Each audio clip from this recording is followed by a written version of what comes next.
Merci beaucoup, Patrice. Merci aussi à l'ACPER pour l'organisation et la tribune qui est offerte aujourd'hui pour parler d'un sujet qui est le gaz naturel renouvelable. Je veux aussi saluer au passage l'initiative de parler de développement économique dans ce colloque parce que c'est un excellent timing. On a dévoilé une étude ce matin sur le potentiel, en fait, les impacts économiques du développement de la filière. Donc, le timing est assez bon. J'aurai l'occasion de vous en reparler un peu plus tard. Ce que je veux vous parler aujourd'hui, c'est d'une opportunité que nous, Énergir, on voit pour le Québec, de faire une pierre deux coups dans la transition énergétique et dans le développement économique du Québec et de ses régions.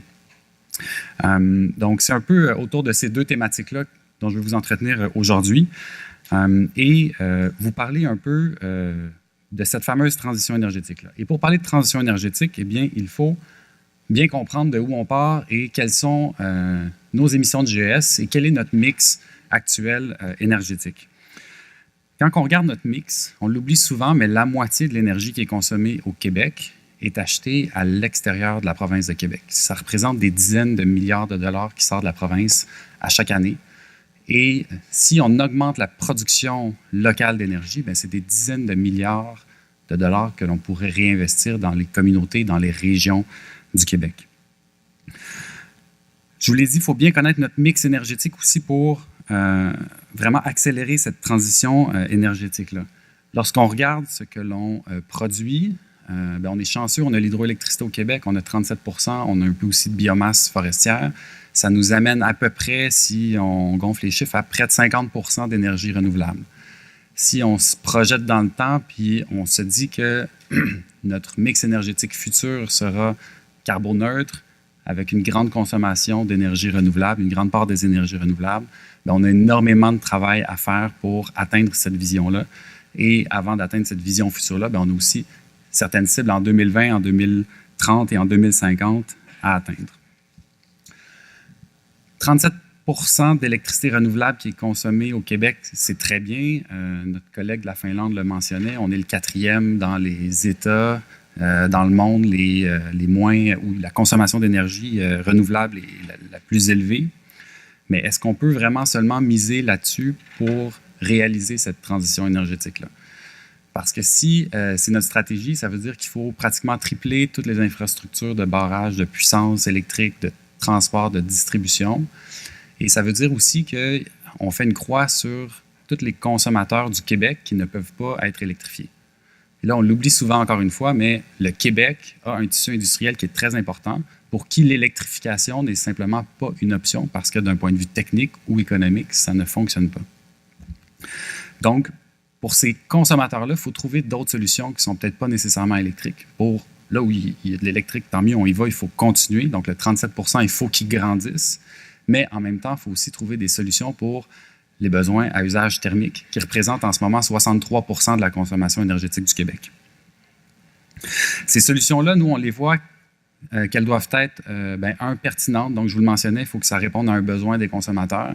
Mais les solutions de demain doivent être aussi efficaces, en ce sens qu'elles doivent réduire un maximum de gaz à effet de serre, et aussi efficientes, en ce sens que les dollars qu'on va investir dans ces technologies-là et dans ces filières de production-là doivent être au plus bas coût possible.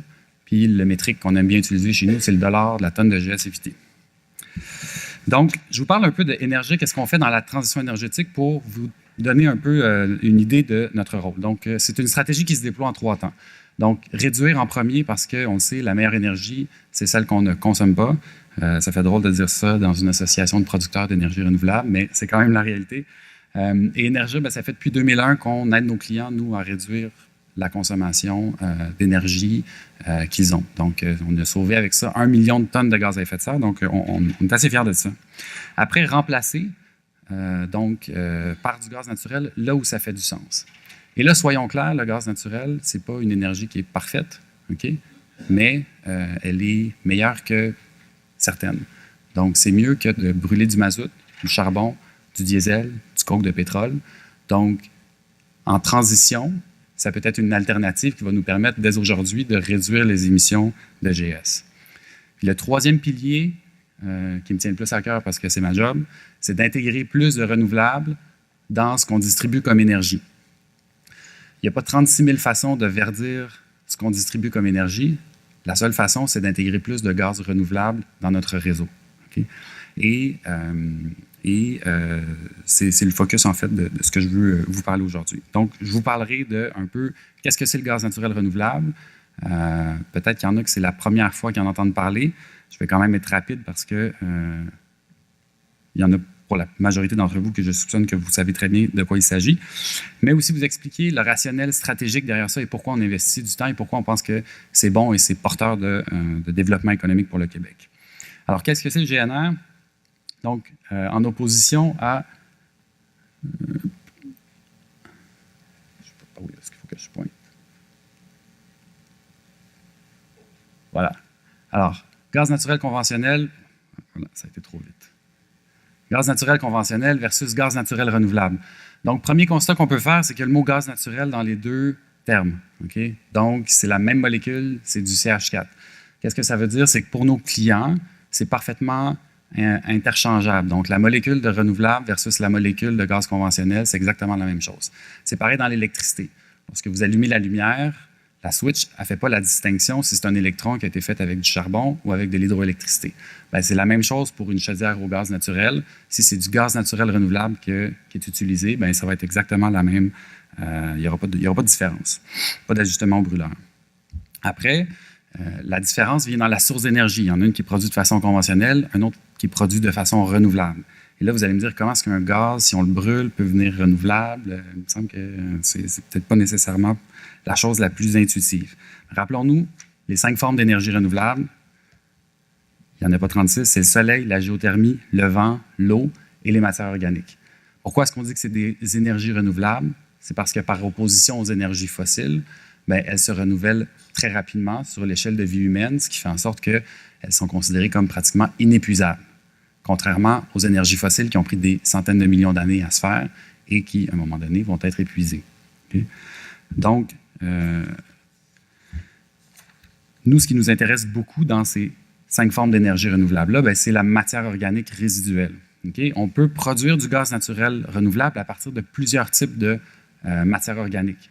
Donc, on peut penser à l'industrie agroalimentaire, donc des résidus, par exemple, d'une usine de lait ou de yogourt qui va avoir des yogourts périmés, on peut faire du gaz avec ça.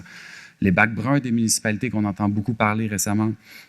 Donc, la pleure de banane, elle n'a aucune valeur à l'heure actuelle. Ceci étant dit, il reste de l'énergie dans cette pleure de banane-là. On peut faire du gaz naturel renouvelable avec ça. Même chose pour les fumiers, les lisiers du secteur agricole.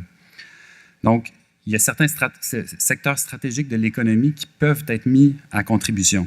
Et la beauté de la chose là-dedans, c'est que ces sources de matière organique-là ne sont pas dépendantes d'une zone géologique, comme c'est le cas des ressources traditionnelles.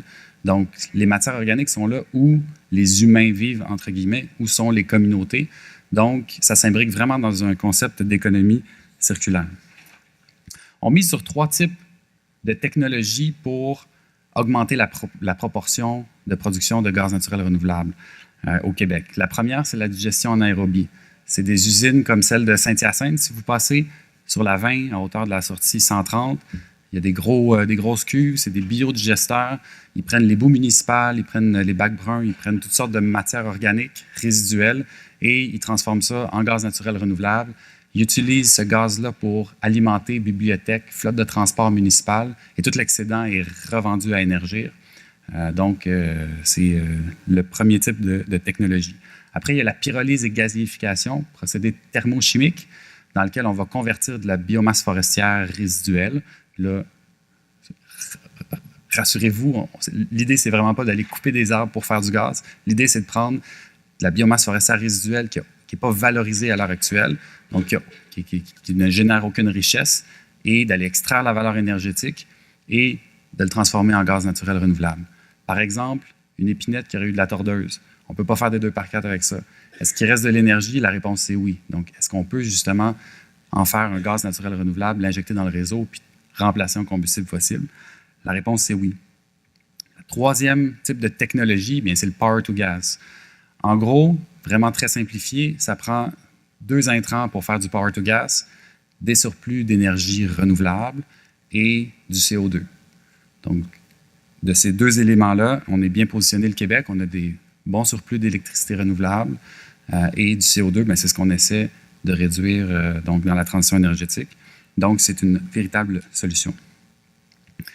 La question qu'on se pose quand on regarde ces trois types de technologies-là, c'est de se dire, est-ce que on a assez de plures de bananes, puis on a assez de pots de yogourt, puis on a assez de boue municipale pour vraiment que ça soit un levier de la transition énergétique et qu'il y ait en quantité suffisante de l'énergie produite pour que ça fasse une différence dans notre tableau de bord de transition énergétique?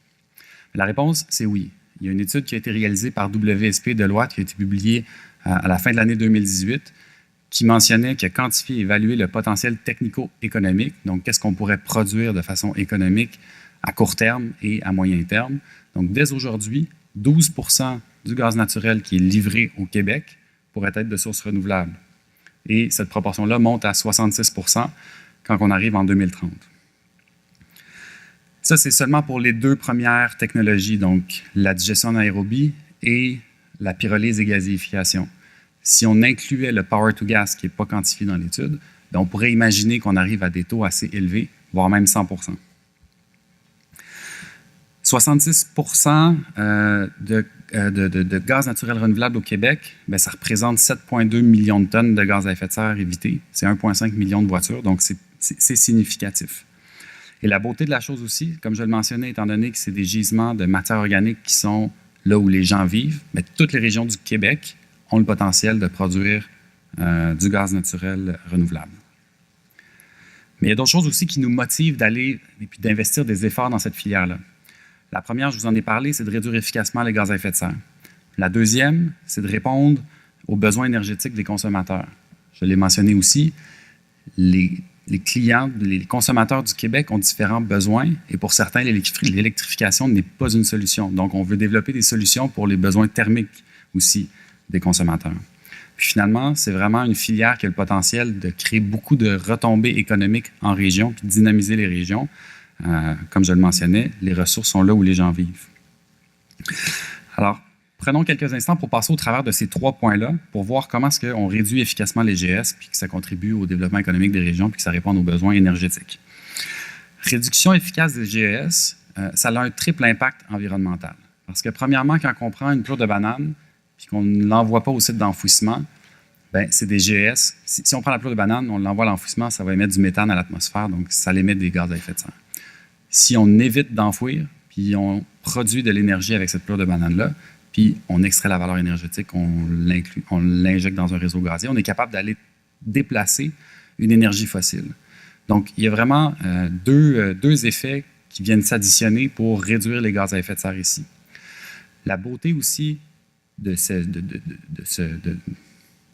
chaîne de valeur-là, c'est qu'au terme de la biodigestion, ce qui reste dans un biodigesteur, c'est du digestat.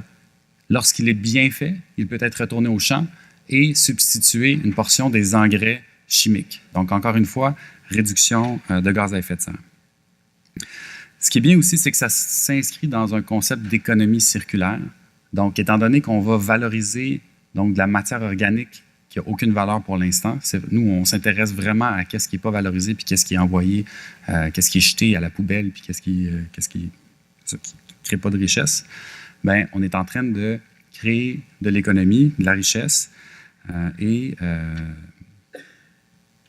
ça réduit en même temps les gaz à effet de serre. Ce qui est bien aussi du gaz naturel renouvelable, c'est que c'est une solution tant pour réduire les GES au niveau de la consommation, mais aussi lors de la production. Donc, vous avez ici le bilan des émissions de GES au Québec par industrie et par secteur. Okay? Les industries peuvent utiliser du gaz naturel renouvelable dans leurs procédés. Il n'y a aucun doute là-dessus. Dans le transport lourd, les émissions de GES ont augmenté de 171 % depuis 1990. Et ce n'est pas possible à l'heure actuelle d'électrifier le secteur des transports lourds. Par contre, c'est possible de faire rouler tous les camions du Québec au gaz naturel renouvelable dès aujourd'hui. Donc, c'est une solution qui pourrait être déployée aussi dans le secteur des transports lourds. C'est d'ailleurs ce qui se fait au sud de la frontière. On n'aime pas dire que les Américains en ce moment font mieux que nous, mais de ce point de vue-là, ils font mieux que nous. C'est aussi ce qui se fait en Europe. Puis finalement, il y a aussi des secteurs dont on ne parle pas souvent, qui est le secteur de l'agriculture et des déchets. Donc, eux, de par leurs activités, génèrent des émissions aussi de CO2. Lorsqu'on fait de la biométhanisation, on aide à réduire ces émissions-là à la source. Donc, par exemple, du fumier, du lisier, lorsque ce n'est pas traité, il y a du méthane qui s'échappe de ça. Processus de digestion anaérobie qui est naturel. Il y a des émissions de méthane fugitives qui sont envoyées à l'atmosphère et ça augmente drastiquement le bilan de gaz à effet de serre. En faisant la biométhanisation, on réussit à capter ces émissions-là et déplacer un combustible fossile. Donc, je vous ai mis la cible de 2030 qui est de moins 25 millions de tonnes de GS à l'horizon 2030. Je vous ai dit que le potentiel de production à l'horizon 2030 était de 66 %. Ça l'équivaut à 7 millions de tonnes de GS. Donc, c'est un des leviers que le Québec pourrait utiliser pour atteindre ses cibles. C'est définitivement pas le seul, mais 7 sur 25, ça donne quand même une proportion intéressante. Donc, je vous parle de clients, de consommateurs qui pourraient être amenés à utiliser du GNR. Cette solution-là ne ferait que du sens que s'il y a un besoin puis si ça répond à une demande des consommateurs. Et cette demande-là, elle est présente au Québec dès aujourd'hui. Donc, Énergir, on est un distributeur. Ça fait longtemps qu'on réfléchit au gaz naturel renouvelable, mais en toute franchise, c'est aussi les clients qui nous poussent à accélérer notre approvisionnement en gaz naturel renouvelable parce qu'on a une forte demande. D'un point de vue prix, le gaz naturel renouvelable est une énergie qui est concurrentielle. C'est sûr et certain que c'est beaucoup plus cher que le gaz naturel conventionnel. Ça, il n'y a pas de doute, ça coûte plus cher à produire. Par contre, il faut comparer des pommes avec des pommes. Le gaz naturel renouvelable, c'est une énergie renouvelable, donc il faut la comparer avec d'autres alternatives renouvelables. Puis là, lorsqu'on regarde, par exemple, pour un client institutionnel, par exemple un hôpital, sa facture énergétique totale, on se rend compte que être 100% gaz naturel renouvelable, être zéro émissif, carboneutre, ben oui, c'est plus cher que le gaz naturel, mais c'est très concurrentiel avec l'alternative. C'est aussi une solution qui est flexible, parce que le GNR est parfaitement interchangeable, ben on peut y aller de façon progressive dans la consommation. Donc, un client, par exemple, qui est connecté au réseau d'Énergir, qui dit « Moi, je veux faire ma part, mais je ne suis pas prêt à être 100% carboneutre demain matin. J'aimerais peut-être ça y aller progressivement parce que mes budgets ne me permettent pas demain matin d'assumer cette augmentation de coût-là dans ma facture énergétique. Donc, l'année prochaine, je serai 25 %, puis sur 3 ans, je vais me rendre jusqu'à 100 % de façon progressive. » Mais ça, c'est quelque chose qui est possible aussi parce qu'on a déjà une infrastructure de 11 000 km de conduite qui nous permet de stocker l'énergie et de faire le lien entre producteurs et consommateurs. C'est bien aussi parce qu'un client qui a déjà tous ses équipements, donc toutes ses infrastructures énergétiques au gaz naturel conventionnel, ses chaudières, ses équipements, ses procédés, il n'y a pas d'investissement supplémentaire à faire pour commencer à consommer une énergie qui est renouvelable. On a déjà plusieurs clients, des consommateurs donc, qui ont commencé à consommer du GNR, donc vous les avez à l'écran. Puis notre plus grande surprise dans les derniers mois, c'est qu'il y a même des consommateurs industriels.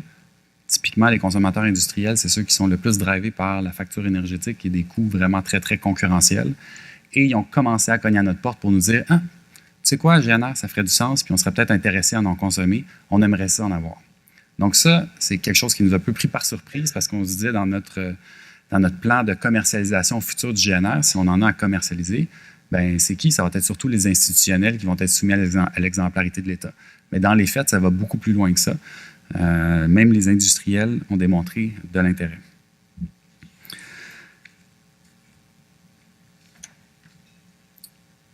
Ensuite, je vous parlais un peu de l'étude qui a été publiée ce matin.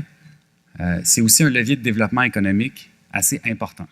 Si on réalise notre 66 % de production de gaz naturel renouvelable au Québec en 2030, ben c'est des investissements importants en région qui vont être faits.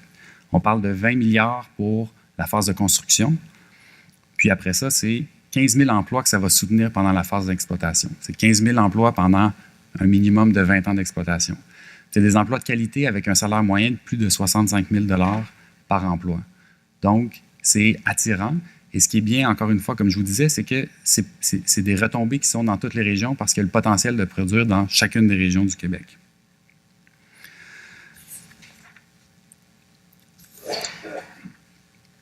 Si on regarde un peu au Québec, qu'est-ce qui se passe? de toute cette vision-là, de dire, OK, il y a de la demande, c'est concurrentiel, il y a le potentiel de production, qu'est-ce qu'on attend? Bien, la réalité, c'est qu'au Québec, on a commencé à développer cette filière-là, mais on le fait par petits pas. Je pense que c'est bien d'y aller petit pas par petit pas parce qu'on a des preuves de concept à faire. Il faut laisser le temps aussi à tant la société civile, les promoteurs, la chaîne de valeur, le gouvernement, de mettre en place le cadre qui va permettre à cette filière-là de se développer. Ceci dit, le rythme de développement pourrait être plus rapide. Et pour passer en deuxième vitesse, ben, moi, je regarde beaucoup ce qui se fait à l'extérieur du Québec, les pays les plus avancés dans leur transition énergétique. Qu'est-ce qu'ils ont fait pour justement passer en deuxième vitesse? Un petit aperçu de la filière en Europe. Donc, des biodigesteurs, donc la digestion anaérobie, la technologie dont je vous parlais, elle est largement répandue donc en Europe. C'est plus de 12 000 biodigesteurs, donc de sites de production de biogaz, qui sont en opération en Europe.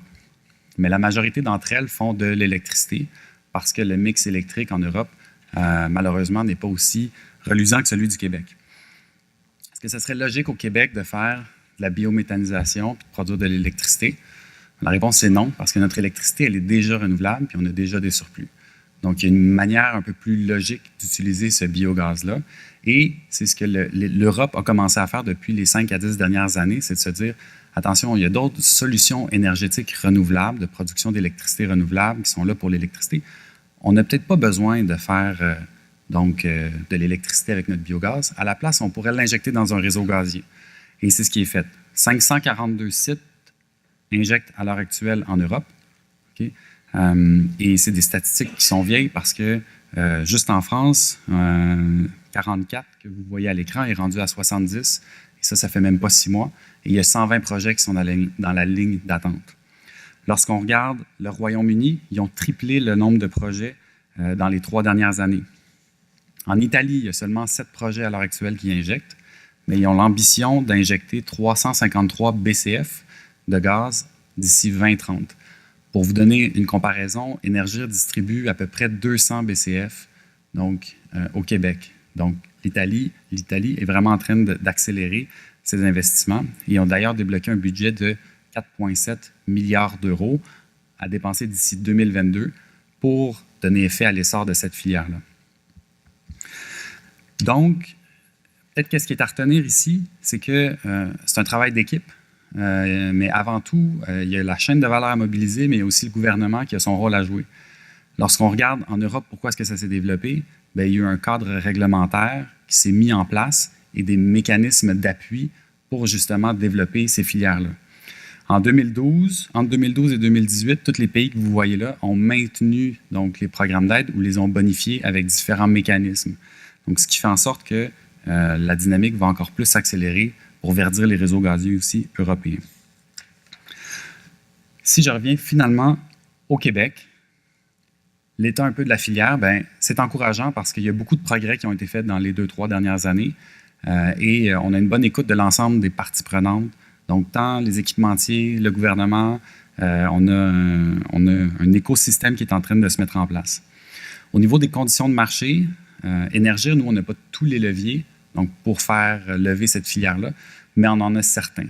On s'est posé la question, qu'est-ce que nous, Énergir, on pourrait faire? Qu'est-ce qui est dans notre pouvoir pour mettre en place, pour accélérer le développement de ces projets-là? Alors, on a mis en place un feed-in tariff. Certains nous ont dit, oui, mais en Europe, c'est le gouvernement qui fait ça. On a dit, oui, mais on n'a pas le temps. Mettons-le, puis allons-y. C'est quelque chose que nous, on peut faire. Alors, on est capable de garantir des contrats d'achat auprès de producteurs jusqu'à 20 ans avec des prix qui sont significativement bonifiés.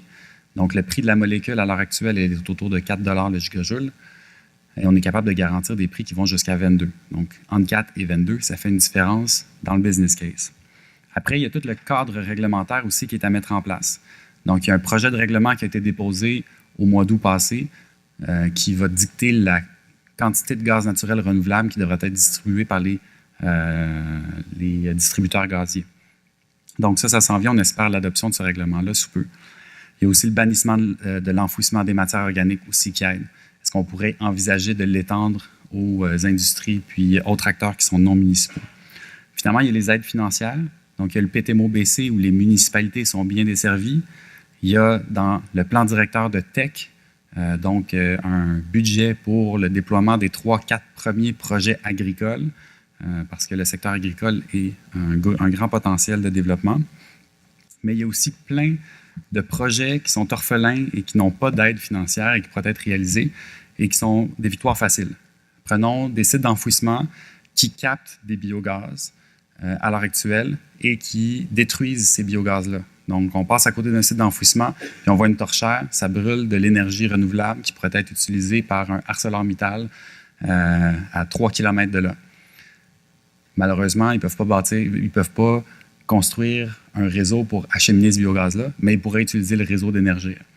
Puis là, ce qui manque, c'est une aide équivalente à 5 à 10 $ la tonne de GS évité pour être capable d'acheminer donc, cette énergie-là. Donc, il y a plusieurs victoires faciles qui peuvent se concrétiser très rapidement pour atteindre les cibles du projet de règlement, un 2 % en 2023. On a la liste de projets qui ont été identifiés, puis c'est des projets qui demanderaient en moyenne une aide inférieure à 25 $ la tonne de GS évité. Pour ceux qui sont familiers avec ces mesures-là, c'est une aide qui est très, très, très concurrentielle et très efficiente parce que ça ne coûte pas cher pour déplacer une tonne de CO2. Ça fait pas mal le tour de ce que je voulais vous partager aujourd'hui. Donc, peut-être en résumé, le potentiel il est là.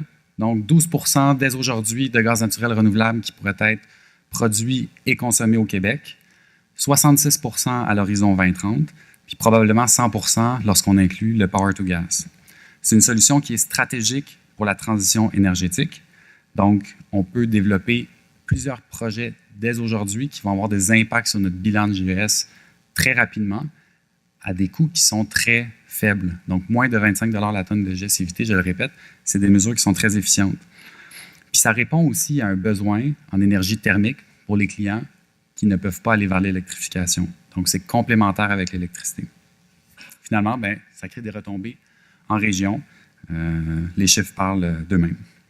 Donc, comme je le disais plus tôt, c'est une opportunité de faire une pierre deux coups, donc de réduire nos gaz à effet de serre, d'accélérer la transition énergétique, mais aussi de créer une nouvelle filière industrielle au Québec de production d'énergie renouvelable. Donc, pas mal ça de mon côté. Donc, Énergir, évidemment, on est prêt à mettre l'épaule à la roue.